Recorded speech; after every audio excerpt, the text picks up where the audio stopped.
just because of, being Black, being a woman in the industry. I kind of have to do a little bit more. It's a day by day process for me, honestly, like reminding myself of where my 2 feet are and just taking it from there. Look how far you came and now you're here. Enjoy it. Don't think too much about it.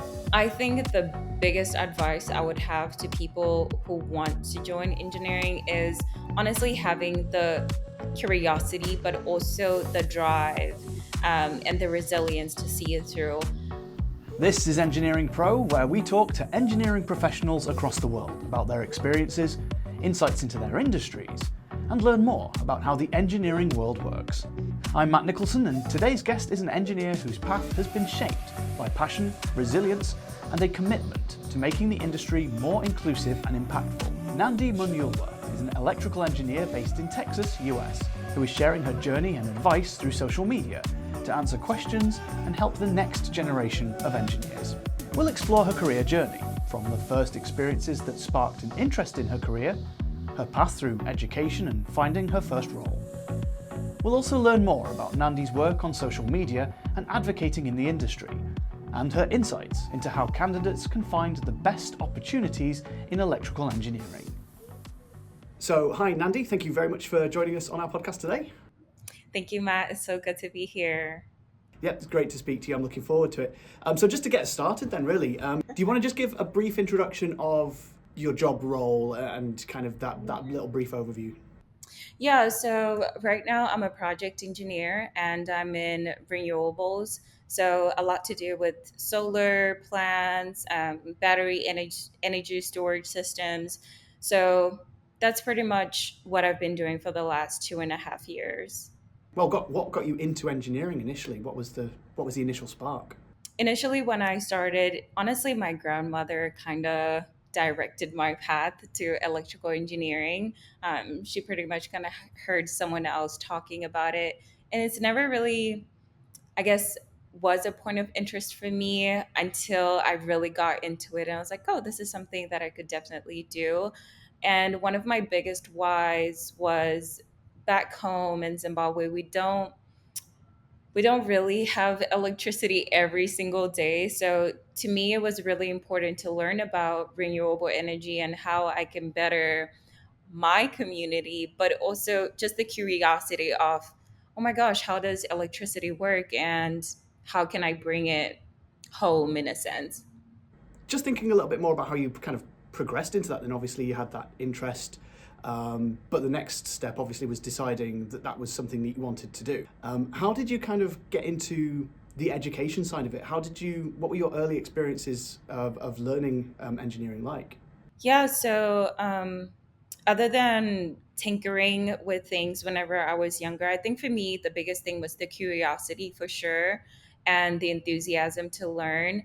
I wouldn't say I really was around engineering in a sense or having to work on robots whenever I was younger. I think the biggest part for me was, oh my gosh, I want to learn about these technologies and how they work.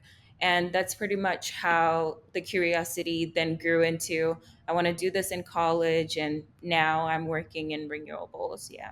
I'm interested in your journey from Zimbabwe to Texas, where you are now. Did you move for college? Was that a move that you made for that? Yeah. So in Zimbabwe, I pretty much I grew up there, went to high school, and then I've had this dream of coming to America. I don't know if it's TV or what, but I was obsessed.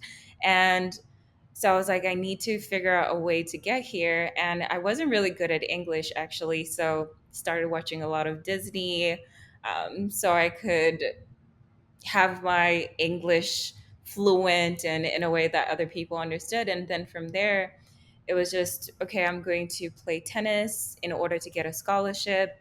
And how I actually started in Louisiana. That's where I got a full ride scholarship. And then I was able to go to engineering school as well. So it kind of worked in my favor. I didn't really have to pay for school, and I got to do two things that I both loved. Oh, that's brilliant. I mean, you achieved the dream. You got to America, and now obviously you've found a career Obviously, since obviously graduated and found your feet, just looking a little bit at some of the challenges you might have faced getting into that career and starting off. What have been some of the biggest challenges so Yeah. far? I would say, first of all, like the culture shock is probably the biggest thing that I had to face whenever I got here. The education system is a bit different and I would say a little bit vigorous, honestly. So that was a huge learning curve for me, getting into calculus and all of these other classes I had to get into that were honestly challenging, but I think that's what makes us engineers, right? Dealing with challenges every day and pretty much rising up to the occasion. Um, but now that I'm in my career, I think the biggest one has definitely been imposter syndrome and I guess the confidence part of it that, well, you have achieved the dream, you're living the dream now, how to maintain and how to feel like you deserve it now that you've gotten here. So it's a day by day process for me, honestly, like reminding myself of where my 2 feet are and just taking it from there. um, I think that's really has been like the north star for me, like the gratitude in it all, like look how far you came and now you're here, enjoy it, don't think too much about it. Yeah. I've heard quite a lot as well, particularly generally quite early on in careers, imposter syndrome is very real, and it's also bearing in mind that when you kind of go straight into full speed when you get into the industry as well, and it's a lot around that is the support you get from the people around you who believe that you can do it, and you kind of have it takes a little bit of time to gain that belief in yourself. I think. Yeah, and I think it's very important to have community around you that genuinely wants to see you grow as well. That could make or break your experience. And I've been very lucky to have teams that are high performing and also want me to get to that level as well. So it's been great. One of the things, just thinking about obviously your journey and getting into the engineering industry and finding things like inclusivity, obviously, engineering has historically had a bit of a reputation with people who don't understand it. We frequently debunk that myth by talking to engineers every day to say that that myth is decades old. But from your experiences personally, what do you find? Do you find that enough is being done to create inclusive environments in engineering? What's been your experience of that? I think there are efforts that are being made in the industry to make it a very inclusive environment for everyone, but I think a lot still needs to be done, especially just from the perspective of a woman. I think there's not enough representation in the industry, honestly. And one of the ways that I see these efforts being made of recruitment, but I think it should even go deeper than that, like going to high schools. I think even from a lower level of even parents talking to their little girls about, oh, this is a career that you could join. I think I didn't have that experience. I kind of figured it out for myself, but I think it should start at home. And then from then on, encouraging younger girls to see beyond other careers and really encourage them to get in these fields regardless of it if it's male dominated or not. I think that's where it should start, and then we could scale on to companies and the broader audience. Yeah, yeah, absolutely. Are you finding? I've spoken to quite a few people in different engineering fields, but specifically to your field in electrical engineering, are you seeing that message coming across at all? Are you seeing more young women coming into the industry from like your direct perspective?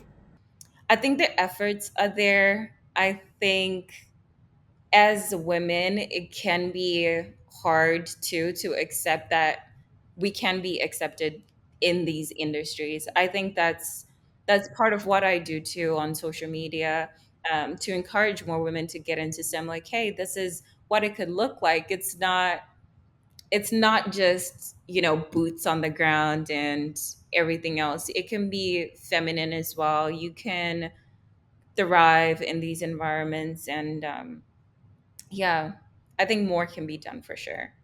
Just kind of thinking a bit more about that, and your identity as you've been coming into the industry. Obviously, you talk a lot about that within your social media channels as well.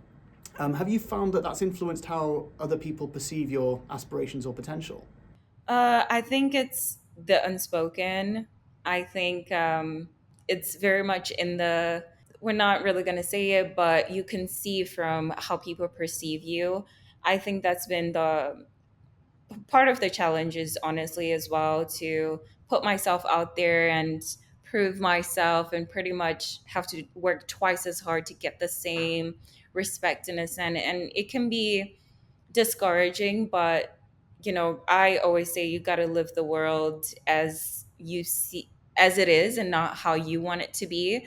I think until we get to a point where we all can be treated with the same respect, you kind of just have to climb the ladder that way. But definitely it has affected so much, just because of being black, being a woman in the industry. I kind of have to do a little bit more. Yeah, absolutely. Do you find that you kind of take on a position of advocacy and leadership in that respect, particularly around social media as well, for other people who are looking up at your achievements as a way to follow? Yes, I would say definitely on my social media, but also in real life too. Whenever I meet other young engineers or other students, I love to have those conversations about, hey, this is what it could be, but these are also the challenges that you may face. I never want to sell a dream online about what this experience could be like, especially for other women that look like me. And it's been really eye opening, because they may have the same perspective as well, and us just creating community and working through it, and how we can better show up in this industry, and also how we want to be perceived in a sense. Thank you for sharing it, because I think it's a important message for candidates of all demographics, really, of anyone who wants to get into the industry, to be able to have that self belief and the desire to drive themselves. I think it's a good perspective to have. So what I would like to ask is just a little bit more insight into your day to day as an engineer, what your days actually look like. Yeah, so my average day kind of starts really early. I am going to give you a breakdown of every single hour, but pretty much I wake up at 4 a.m. every single morning. I start work at 6:30. It's kind of rough. And my commute, because I work at these energy storage systems, these sites are very remote. So my commute could be 45 minutes to an hour, but pretty much the first half of my day is spent doing more so administrative work. I'm on emails, I'm responding back to vendors, looking at drawings that we get from other engineers, kind of creating a game plan off our day. One thing I will tell you for sure, as an engineer, there's so many problems that arise every single day. And that's pretty much how it is. Like, if it's not one thing, it's always another. So it's me putting out fires, and the rest of the day I'm in the field. So you I will identify a problem, let's say something that's happening in the field, or something that could be a bottleneck in the future, and then really go out there and see what the progress is and what ways we can mitigate before it even comes to fruition. So a lot of it has to do with anticipation as well. So after that, in the afternoon, kind of scaling what is going on, what do we need to do? I get back in the office and come up with a draw with a game plan. This could be speaking to my managers or my other engineers. Hey guys, what do we need to do to make sure this doesn't happen? Or do we even need to ask other projects how they've dealt with the same issue? And from then on, it's calls. I think the last part of my day is calls, tying up any loose ends, and I'm out of there by 5:30. 5:30 is a late day, but I try to be out of there at 4:45, and then I'll go to the gym and I'll make content if that day requires it, or I'll be responding to comments, something along those lines. Yeah, so it's a full day then.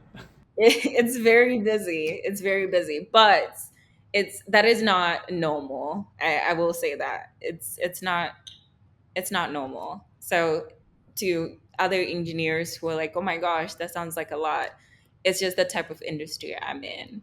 I know, I understand that recently in the US, the administration changes have meant that there is changes around the focus in certain energy sources and certain Yeah. projects. But is there anything that you're particularly proud of around the project you're on at the moment? Yeah, I think just right now, my focus is on battery energy systems. That has been really exciting because these are shorter. So rather than having like 400 acres of land, we're working on 11, which is a big difference in the magnitude of the site. But it's a small but mighty site. It compares to these solar plants that we are making, and it's shorter. So that has been really exciting seeing the development and how this is exploding, especially here in Texas, and being a part of it too. I think that's the most fulfilling part. Like the project I'm on, it's one of its kind for the company that I'm working with currently, and just being a part of that, learning the ins and outs of these battery systems and how they work and how they're even going to get better is really exciting because the technology right now is moving really, really fast when it comes to these. Yeah, yeah, no, absolutely. It's something that's seeing a lot of investment. There's a global push for it. It's not just a country specific thing. It's global. It's pushed every year. Just thinking about that in terms of how technology is moving. Is there anything that's happening right now, or is it just on the horizon that's particularly interesting to you? Like I was saying, this energy storage systems, this one is scaling on a very fast, pace, and it's booming right now. But I think also, I guess the integrations with AI too, it's not something I've really seen yet on my project, other than on the administrative side. But I know other projects are starting to tinker with like robotics. I think that is really exciting when it comes to solar projects because it's increasing productivity. It's increasing efficiency, just being able to move quickly around the arrays and put these panels up. It has been really exciting to see how we are integrating technology with the work that we're already doing. Yeah, no, that's great, and it sounds like it's an exciting time in the industry. So, just thinking about your work again and what you're doing now, and obviously you're seeing technology change and grow. Um, are there any preconceptions or anything that you believed about the industry that's maybe proved untrue, or is there something that's surprised you about your job that you wouldn't necessarily have predicted?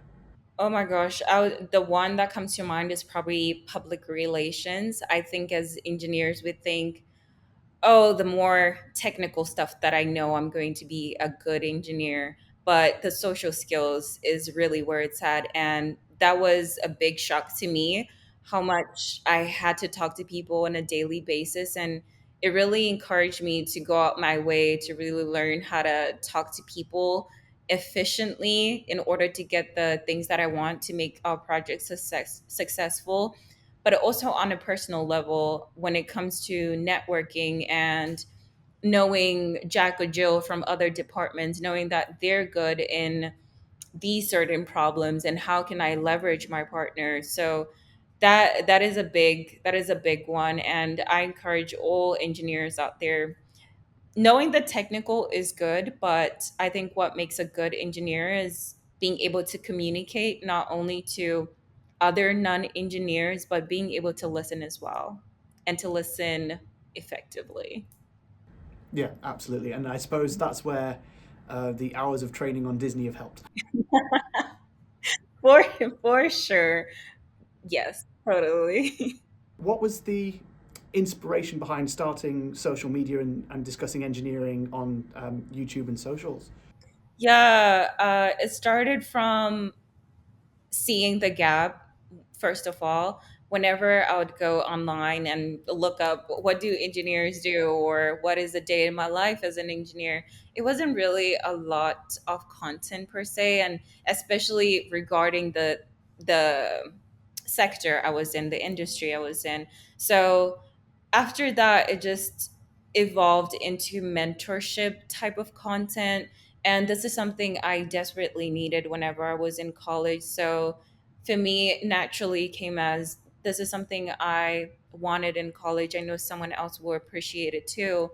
And from then on, it just started me showing my life, my routines, and then now speaking to, oh, here's the challenges I faced or the great parts about engineering. And it just scaled from there. And surprisingly, I grew an audience from that. But part of my why is to be as authentic as I possibly could be and show up in a way that is beneficial to the people that's watching me and being honest truly about these are the good parts of it, these are the not so great parts of it, but it's still a very fulfilling and rewarding role and career to be in. And the numbers speak for themselves. Obviously, you've developed a following of engineers and aspiring engineers who are asking you questions. They're talking with each other, and it builds a community. What other kind of ways can young engineers find mentorship or community in the industry? Oh, that's a really good question. I The first thing that came to mind is once you start your career is definitely networking. I know when I first started, we have these, new employee events that we'll have, and that's a great place to really be putting yourself out there and introducing yourself to people and just keeping in mind this person is going to be in this department, and that is going to help whenever you really get into the nitty gritty of your career, and knowing people is definitely going to get you so far. I always say within my content that engineering is a community career. It's who you know and pretty much leveraging your resources to get to where you need to be. And that could be, knowing people, knowing the technicalities that go in your job. But I think it's really important to put yourself out there, introduce yourself to people, let people know you, not just on a professional level, but also on a personal. That way, there's that rapport and that camaraderie whenever they think of you. And I think social media has been a great part too of creating these communities. I know a lot of my peers have engineering group chats. This is something that I also have, where we create these chat rooms in a sense and have other engineers, new engineers get together, and it's a open platform of if you have any questions at all, instead of waiting for, I don't know, a response on IG on or TikTok, this is a platform that you can use, and we have other engineers here who can answer the questions that you have. So I encourage that too for even students or anyone who's starting in their career. Follow these engineers and see if they have something like that they're doing. Those are really helpful as well. Yeah, I think that's really really good advice. Is there anything else that you would say is absolutely critical for people considering a career in engineering? What's your kind of your top advice? I think the biggest advice I would have to people who want to join engineering is honestly having the curiosity, but also the drive, and the resilience to see it through. I always say you're going to be in classrooms with people who may feel smarter than you. They're probably doing better than you and they have good passing grades. But the thing that is going to get you to the finish line is your resilience. It's a marathon. Engineering is not one of those things that you just breeze through. It takes and requires a lot from you. And the biggest difference is who's going to last longer, honestly. And that has been the biggest thing I have seen, even when I was in school. It's not about who's the smartest, it's more so who's resilient, who's persevering when, you get a D or a failing grade. It's being able to pick yourself up and move on. And those are the people I've seen be successful when it comes to, starting their careers and everything. College and school and education is only the beginning, and that's only really teaching you how to learn, because you will always be learning. So it's having that mindset of being hungry for that information and wanting to learn and wanting to keep learning is what will keep you at the top of the game, wouldn't it, really? That is so true. And I think, I know we were talking about communication skills, but I think that's also another thing to really have as an engineer is be willing to learn, be willing to go out your way to be, I like to call it, be the subject matter expert. Whenever, be it in the class or you've started your career, it's really important to go out your way and learn new things, because things are always evolving. And especially with AI and robots and all of these things coming about, you need to stay with the curve and you need to progress as this technology is progressing. Because I think the part where we are now as a society, you will get left behind. This technology is moving so fast beyond anything that we've ever seen before. So I think it's good to just, progress with it. That way you stay on top of it as well. So the last question I've got really then is just thinking about that success. How do you define your success today? That is a really good question. My measuring stick will always be my why. Going back to that little girl who was still in Zimbabwe and wanting to be an engineer, my why has always been giving back to my community and, creating better solutions to this lack of electricity problem. So I always go back to that. And me now in my career, learning how these projects work, like, is only adding to my knowledge. And for me, my success, I honestly measure it by how much I'm learning right now. So until I get to a point where I'm like, okay, I could probably build one of these on my own, then that would have been the peak of my success in a sense. That's fantastic, and it's really good. And thank you again for that. That's great advice for our candidates. A really good story. What's the next step for your career? What do you want to focus on next? Next, since I've been pretty much hands on right now, I think design would be the next step for me. Just going into, the electrical design part of it. I think right now it's been a lot of implementation of designs, but I really like to go behind the scenes and see what that's like, running the business from, behind the curtains, and the profit side of it. I think that would be really cool. Yeah, I really look forward to that. Hopefully, in the next 2 to 3 years, I should be doing that. That's fantastic. So best of luck. Best of luck with that. So Nandi, thank you very much for your time, taking the time to talk with us today. There's like really good information there. Thank you so much, Matt. This was lovely. Thank you for having me. We've been discussing Nandi's career highlights, insights into the electrical engineering industry, and her journey and future plans. We've also discussed her motivation and plans to share that career journey. And if you'd like to follow along, you can do so on YouTube, Instagram, and TikTok.